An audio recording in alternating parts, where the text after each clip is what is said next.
The number of South Koreans who are taking a break from work was at an all-time high last year. The figure increased for all age groups, but it grew especially fast for people in their 20s. Eum Ji-young has more. The number of South Koreans who are taking a break from work exceeded 2 million people in 2019. According to Statistics Korea on Sunday, about 2.1 million people were not working just because they wanted to take a rest despite having the ability to work. The figure has generally been on the rise since records began in 2003. It surpassed 2 million for the first time last year. It was up about 13% compared to 2018, marking its highest growth rate in 8 years. By age group, the growth rate for people in their 20s was highest at about 17%, followed by roughly 16% for people in their 30s.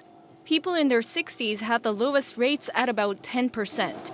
As a proportion of the total population, 5.2% of people in their 20s were taking a break from work last year, the first time the figure has surpassed 5%. For people in their 30s, the figure was 2.9%, and for those in their 40s, it was about 2.7%. The Korea Labor Institute said in its latest report that the number of people taking a break from work previously saw an increase mostly from people in their 60s or above. But from last year, growth rates for those below 60 have exceeded rates for people above 60. Meanwhile, people in their late 20s took up the largest proportion of people who are unemployed.